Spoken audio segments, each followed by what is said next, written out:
Hi everyone, welcome to Impulse Coaching Institute. இன்னைக்கு நாம் என்ன டாபிக் பற்றி டிஸ்கஸ் பண்ண போறோம் அப்படின்னா attorney general versus advocate general. இந்தியாவின் தலைமை வழக்கறிஞருக்கும் மாநிலத்தினுடைய தலைமை வழக்கறிஞருக்கும் இடையில் இருக்கக்கூடிய அந்த வித்தியாசம் என்ன, அவங்களுடைய பவர்ஸ் அண்ட் ஃபங்க்ஷன்ஸ்ல என்ன மாதிரியான வித்தியாசங்கள் இருக்க போகுது அப்படிங்கிறத நம்ம பார்க்க போறோம். ஸோ எல்லா எக்ஸாம்ஸ்லையுமே நமக்கு attorney general and advocate general base பண்ணி ஆர்டிகல்ஸ் கொஸ்டின்ஸ் வரனால இது ரொம்ப முக்கியமான ஒரு கான்செப்ட்.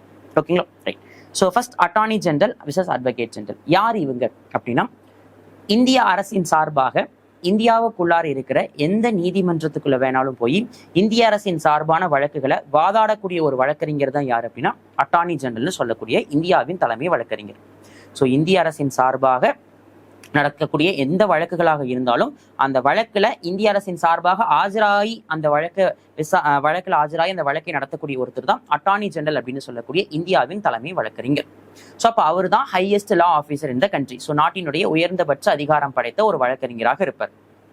இதுவே அட்வொகேட் ஜெனரல் ஆஃப் ஸ்டேட், மாநிலத்தின் தலைமை வழக்கறிஞர் அப்படின்னா ஒரு மாநில அரசின் சார்பாக அந்த மாநிலத்துக்குள்ளார எந்த நீதிமன்றத்துல வேணாலும் போய் அந்த மாநில அரசு சார்ந்த வழக்குகள்ல வாதாடக்கூடியவருக்கு ஓகேங்களா இருக்கக்கூடிய அதிகாரம் தான் அவரை தான் நம்ம என்ன சொல்லணும் அப்படின்னா அட்வொகேட் ஜெனரல் ஆஃப் ஸ்டேட். ஓகேங்களா? மாநிலத்தின் தலைமை வழக்கறிஞர்னு சொல்றோம்.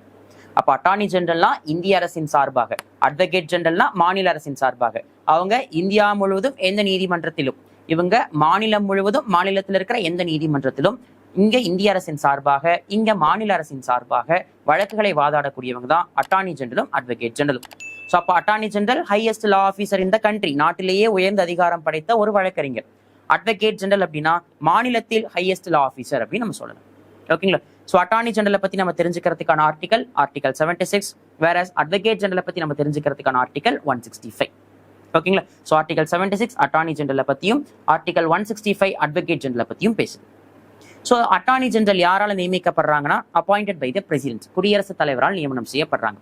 இதுவே மாநில தலைமை வழக்கறிஞர் அப்பாயிண்டட் பை த கவர்னர், ஆளுநரால் நியமனம் செய்யப்படுறவங்களா இருக்காங்க.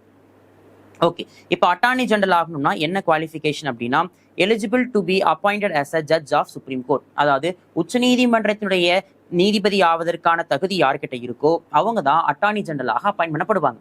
அதே மாதிரி ஹைகோர்ட்டினுடைய ஜட்ஜாக அப்பாயிண்ட் ஆகிறதுக்கான தகுதி யார்கிட்ட இருக்கோ, குவாலிஃபிகேஷன் யார்கிட்ட இருக்கோ அவங்க தான் அட்வொகேட் ஜெனரலாக நியமனம் செய்யப்படுவாங்க. அப்போ உச்ச நீதிமன்ற நீதிபதி ஆவதற்கு தகுதியுடையவர்கள் இந்தியாவின் தலைமை வழக்கறிஞராகவும், ஓகேங்களா? அதே மாதிரி பாத்தீங்க அப்படின்னா உயர் நீதிமன்றத்தினுடைய நீதிபதியாக நியமிக்கப்படுவதற்கு யாருக்கு அந்த தகுதி இருக்கோ அவங்க மாநிலத்தினுடைய தலைமை வழக்கறிஞராகவும் நியமனம் செய்யப்படுவாங்க. அப்போ சுப்ரீம் கோர்ட் ஜட்ஜ் ஆகணும்னா என்ன குவாலிஃபிகேஷன், ஹைகோர்ட் ஜட்ஜ் ஆகணும்னா என்ன குவாலிஃபிகேஷன் அப்படிங்கிறத நம்ம பார்க்கணும். சுப்ரீம் கோர்ட் உச்ச நீதிமன்றத்தின் நீதிபதி ஆகணும்னா இந்தியன் சிட்டிசன், இந்திய குடிமகனா இருக்கணும். அண்ட் தென் ஏதாவது ஒரு உயர்நீதிமன்றத்திலேயோ அல்லது ஒன்றுக்கும் மேற்பட்ட உயர்நீதிமன்றங்கள்லயோ 5 ஆண்டுகள் நீதிபதியாக இருக்கணும். அப்படி இல்லை அப்படின்னா உயர்நீதிமன்றத்துல 10 ஆண்டுகள் வழக்கறிஞராக இருக்கணும். அப்படியும் இல்லை அப்படின்னா குடியரசுத் தலைவருக்கு தெரிஞ்ச சிறந்த சட்ட வல்லுநராக இருக்கணும்.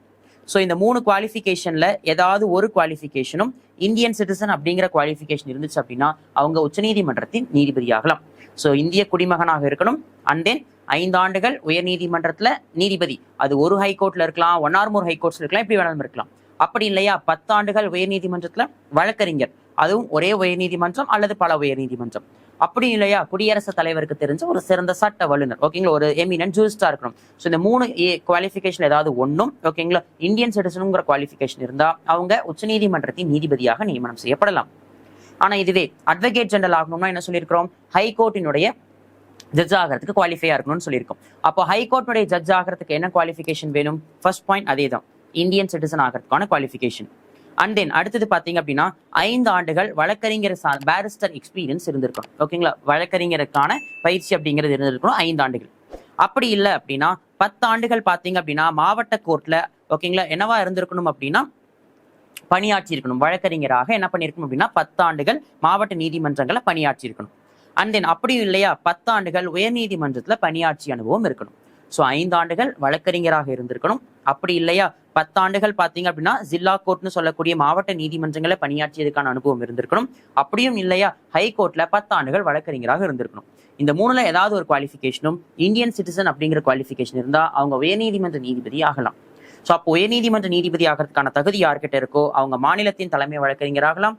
உச்சநீதிமன்ற நீதிபதி ஆவதற்கான தகுதி யார்கிட்ட இருக்கோ அவங்க இந்தியாவின் தலைமை வழக்கறிஞராக நியமனம் செய்யப்படலாம். மற்றபடி இவங்களுடைய பதவிக்காலம், சம்பளம், சலுகைகள் இதெல்லாம் எதுவுமே என்ன பண்ணப்படலை அப்படின்னா கான்ஸ்டியூஷன் முடிவு பண்ணப்படலை. ஓகேங்களா. ஸோ அப்ப தலைமை வழக்கறிஞர் எவ்வளவு நாள் பதவியில் இருப்பாரு? கான்ஸ்டியூஷன் அதை ஃபிக்ஸ் பண்ணல. அப்போ யாருடைய தயவு வரைக்கும் அவங்க பதவியில இருக்கலாம் அப்படின்னா till the pleasure of the president, குடியரசுத் தலைவர் விருப்பத்தின்படி இந்தியாவின் தலைமை வழக்கறிஞர் அந்த பதவியில இருக்கலாம். அதே மாதிரிதான் மாநில தலைமை வழக்கறிஞரும் அவருக்கான பதவி காலமும் அரசியலமைப்பினால பிக்ஸ் பண்ணப்படல. அவங்க எவ்வளவு நாள் அந்த பதவியில இருக்கலாம்? மாநில ஆளுநருடைய விருப்பத்தின்படி அட்வொகேட் ஜெனரல்னு சொல்லக்கூடிய மாநில தலைமை வழக்கறிஞர் அந்த பதவியில இருக்கலாம். இல்ல அதுக்குள்ளார அவங்க ரிசைன் பண்ணிட்டு போகணும்னு நினைக்கிறாங்களா? எஸ், தாராளமா ரிசைன் பண்ணலாம். அட்டார்னி ஜெனரல் தன்னுடைய ராஜினாமா கடிதத்தை குடியரசுத் தலைவர் கிட்ட கொடுப்பாங்க. ஓகேங்களா. இதுவே அட்வொகேட் ஜெனரல் தன்னுடைய ரிசிக்னேஷன் லெட்டரை யார்கிட்ட கொடுப்பாங்க? ஹேண்ட் ஓவர் பண்ணுவாங்க அப்படின்னா கவர்னர் கிட்ட ஹேண்ட் ஓவர் பண்ணுவாங்க. ஸோ யார் ஒருத்தர் அப்பாயிண்ட் பண்றாங்களோ அவங்க கிட்ட தான் ராஜினாமா கடிதம் அப்படிங்கிறது கொடுக்கப்படும். ஸோ குடியரசுத் தலைவர் அப்பாயிண்ட் பண்றதுனால அட்வொகேட் ஜெனரல் குடியரசுத் தலைவர் அப்பாயிண்ட் பண்றதுனால அட்டார்னி ஜெனரல் வந்துட்டு குடியரசுத் தலைவர்கிட்டையும், அதுவே வந்துட்டு அட்வொகேட் ஜெனரலை வந்துட்டு கவர்னர் அப்பாயிண்ட் பண்றதுனால அவர் கவர்னர் கிட்டையும் தன்னுடைய ராஜினாமா கடிதம் அப்படிங்கிறத கொடுப்பாங்க. ஓகேங்களா. ரைட். மற்றபடி உங்களுடைய பதவி காலம் இது எதையுமே ஃபிக்ஸ் பண்ண கிடையாது. ஓகேங்களா. அதே மாதிரி உங்களுடைய சம்பளம் சலுகைகள் அதுவும் எதுவுமே கான்ஸ்டியூஷனால ஃபிக்ஸ் பண்ண கிடையாது. அது எல்லாமே குடியரசுத் தலைவரும் ஆளுநருமா பார்த்து அவங்க உங்களுக்கு கொடுக்கக்கூடியது மட்டும்தான். ஓகேங்களா. இதுதான் ஆர்டிகல் 76 படி அட்டார்னி ஜெனரலுக்கும் ஆர்டிகல் 165 படி அட்வொகேட் ஜெனரலுக்கும் சொல்லியிருக்கக்கூடிய விஷயங்கள். ஓகேங்களா. ஸோ இப்போ இவங்களுக்கான duties and functions and powers, ஓகேங்களா, இவங்களுடைய கடமைகள் என்ன, இவங்களுக்கு இருக்கக்கூடிய அதிகாரங்கள் என்னென்ன அப்படிங்கிறத அடுத்து நம்ம பார்க்க போறோம். So attorney general and advocate general இவங்களுடைய முக்கியமான ஒரு அதிகாரம் என்ன அப்படின்னா, தட் இஸ் மத்திய அரசுக்கு சட்டம் சார்ந்த எந்த விதமான ஆலோசனைகளை வழங்குவதற்கும் அட்டார்னி ஜெனரலுக்கு அதிகாரம் உண்டு. ஓகேங்களா. அதே மாதிரி பாத்தீங்க அப்படின்னா மாநிலத்தினுடைய சட்டம் சார்ந்த எல்லா ஆலோசனைகளையும் கவர்னர் கிட்ட வழங்குறதுக்கு அட்வொகேட் ஜெனரலுக்கு அதிகாரம் உண்டு. ஓகேங்களா. சோ இந்திய அரசினுடைய சட்டம் சார்ந்த விஷயங்களை ஆலோசனை வழங்குவதற்கு, குடியரசுத் தலைவர் கிட்ட போய் அந்த ஆலோசனைகளை வழங்குவதற்கு அட்டார்னி ஜெனரல் இந்தியாவின் தலைமை வழக்கறிஞருக்கு அதிகாரம் உண்டு.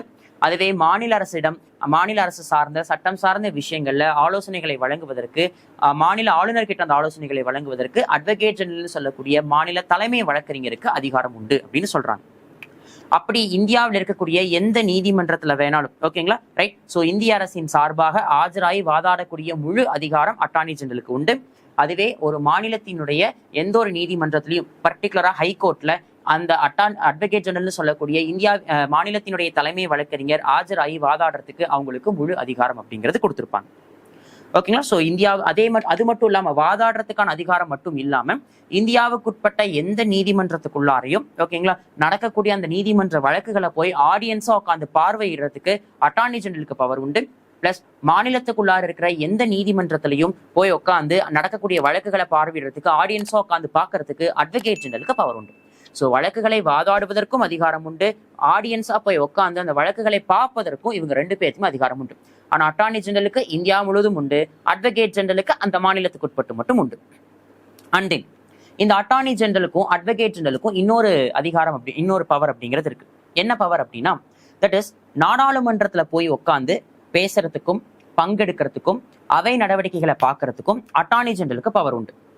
ஆனா அவருக்கு ஓட்டு போடுறதுக்கான ரைட் கிடையாது எங்க பார்லிமெண்ட்குள்ளார. அதே மாதிரி சட்டமன்றத்துக்குள்ளார போய் உட்காந்து அவை நடவடிக்கைகளை பார்க்கறதுக்கும் பங்கெடுப்பதற்கும் பேசுறதுக்கும் அட்வொகேட் ஜெனரலுக்கு ஃபுல் பவர் உண்டு. ஆனா அவர் என்ன பண்ண முடியாது? சட்டமன்றத்துல ஓட் பண்ண முடியாது.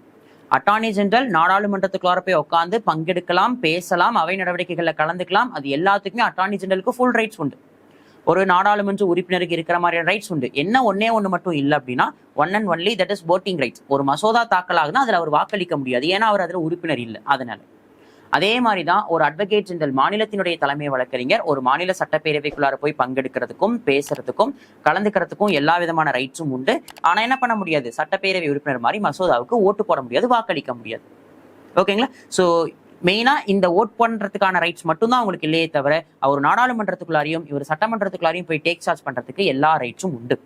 அப்போ ஒரு நாடாளுமன்ற உறுப்பினருக்கு ஈக்குவலான அதிகாரம் படைச்சவங்க தான் யாரு அப்படின்னா அட்டார்னி ஜெனரல். அதுவே ஒரு சட்டமன்ற உறுப்பினருக்கு ஈக்குவலான அதிகாரம் படைச்சவங்க தான் யாரு அப்படின்னா அட்வொகேட் ஜெனரல்னு சொல்லக்கூடிய மாநிலத்தின் தலைமை வழக்கறிஞர். ஸோ ஒரு எம்பிக்கு ஈக்குவலான அதிகாரம் அட்டார்னி ஜெனரலுக்கு உண்டு. அதே ஒரு எம்எல்ஏ அண்ட் எம்எல்சிக்கு ஈக்குவலான அதிகாரம் அட்வொகேட் ஜெனரல் சொல்லக்கூடிய மாநில தலைமை வழக்கறிஞருக்கு உண்டு. இப்போ இவங்க என்ன மாதிரியான விஷயம்லாம் செய்யக்கூடாது அல்லது இவங்க இருக்கக்கூடிய முக்கியமான கடமைகளாக என்னெல்லாம் இருக்கு அப்படிங்கிறத பார்க்க போறோம். ஸோ எந்த ஒரு இடத்துலையுமே, ஓகேங்களா, அதாவது இந்த அட்டார்னி ஜெனரலும் சரி அட்வொகேட் ஜெனரலும் சரி, ஓகேங்களா, they does not fall under the category of government servant. அவங்க அரசு ஊழியர் அப்படிங்கிற கேட்டகரியில வர மாட்டாங்க. Because they were the part time government officer. ஓகேங்களா, பகுதி நேர அரசு ஊழியராகத்தான் இருப்பாங்களே தவிர முழு நேர அரசு ஊழியர் கிடையாது. விச் மீன்ஸ் அப்படின்னு என்ன அர்த்தம், இவங்களுக்கான ஓனான கேசஸையும் எடுத்து வாதாடலாம். அப்பார்ட் ஃப்ரம் இந்திய அரசாங்கத்துடைய கேசஸையும் மாநில அரசாங்கத்துடைய கேசஸையும் தாண்டி அட்டார்னி ஜெனரலும் அட்வொகேட் ஜெனரலும் என்ன பண்ணலாம் அப்படின்னா அவங்களுடைய ஓன் கேசஸையும் எடுத்து வாதாடலாம். ஏன்னா அவங்க முழு நேர கவர்மெண்ட் சர்வன்ட் கிடையாது. ஓகேங்களா. ஸோ அவங்க அரசு ஊழியர் அப்படிங்கிறது கீழேயே கவர் ஆக மாட்டாங்க. ஓகேங்களா. பகுதி நேர ஊழியர் தான். ஸோ அதனால அவங்களுடைய ஓன் கேசஸ் எடுத்து வாதாடுறதுக்கு அவங்களுக்கு ஃபுல் பவர் அப்படிங்கிறது உண்டு.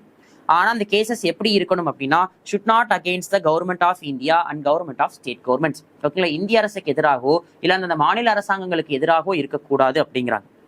அடுத்தது பாத்தீங்க அப்படின்னா இந்திய அரசாங்கத்துடைய பெர்மிஷன் இல்லாம பிளஸ் அதே மாதிரி மாநில அரசாங்கத்துடைய பெர்மிஷன் இல்லாம குற்றம் சாட்டப்பட்டு இருக்கக்கூடிய ஒருத்தருக்கு எதிராகவும் குற்றவாளிக்கு எதிராகவும் என்ன பண்ணக்கூடாது அப்படிங்கிறாங்கன்னா வாதாடக்கூடாது. ஏன்னா இந்திய அரசின் சார்பாக வாதாடக்கூடியவங்க, இன்னும் அட்வொகேட் ஜெனரல் மாநில அரசின் சார்பாக வாதாடக்கூடியவங்க, அப்படி அரசாங்கத்தின் சார்பாக வாதாடக்கூடியவங்க பிரைவேட்டா ஒரு குற்றவாளிக்கு வாதாடினாங்க அப்படின்னா அது இந்திய அரசினுடைய மாண்பையும் மாநில அரசாங்களுடைய மாண்பையும் குறைக்கிற மாதிரி இருக்கும் இல்லைங்களா. ஸோ அதனால என்ன சொல்லிட்டாங்க அப்படின்னா நீங்க சொந்தமா கேசஸ் எடுத்து வாதாடிக்கலாம் அரசாங்கத்துடைய வழக்குகளை தாண்டி. ஆனா அது என்னவா இருக்கக்கூடாதுன்னா எக்காரணத்து கொண்டும் அரசுகளுக்கு எதிரான ஒண்ணா இருக்கக்கூடாது. பிளஸ் அதே மாதிரி பாத்தீங்க அப்படின்னா கிரிமினல் ப்ராசிக்யூஷன் சொல்லக்கூடிய கொலை கொள்ளை மாதிரியான குற்ற சம்பவங்கள்ல இருக்கக்கூடியவங்களுக்கு ஆதரவாக நீங்க என்ன பண்ணக்கூடாது, அந்த கேசஸை வாதாடக்கூடாது அப்படின்னு சொல்றாங்க.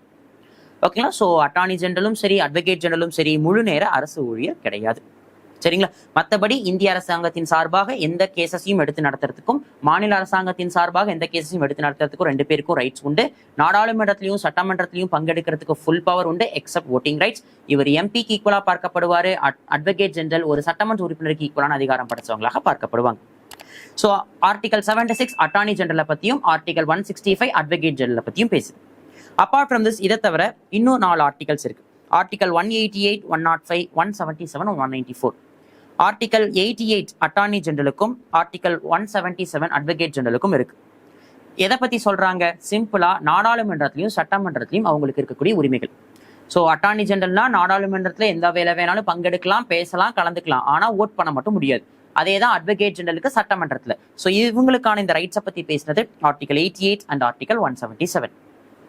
இதுவே ஆர்டிகல் 105 and 194 எதை பத்தி பேசுறாங்க அப்படின்னா அட்டார்னி ஜெனரலுடைய அதிகாரங்கள் பணிகள்லாம் என்னென்ன அப்படிங்கறது ஆர்டிகல் 105 அட்வொகேட் ஜெனரலுடைய அதிகாரங்கள் மற்றும் பணிகள் என்னென்ன அப்படிங்கறத ஆர்டிகல் 104 பேசியிருக்காங்க. ஸோ இதுதான் இந்த மெயினான difference between attorney general and advocate general. So இப்போ இந்தியாவினுடைய அட்டார்னி ஜெனரல் யாரு அப்படிங்கிறதும் நம்ம தமிழ்நாட்டினுடைய தலைமை வழக்கறிஞர் அட்வொகேட் ஜெனரல் யாரு அப்படிங்கிறதையும் கமெண்ட் பாக்ஸ்ல டைப் பண்ணுங்க. ஸோ இந்த மாதிரி இன்னும் நிறைய யூஸ்ஃபுல்லான கண்டென்ட் தெரிஞ்சுக்கணும் அப்படின்னா நம்ம இம்பல்ஸ் கோச்சிங் இன்ஸ்டியூட் யூடியூப் சேனலை ஃபாலோ பண்ணுங்க, சப்ஸ்கிரைப் பண்ணுங்க. Thank you all.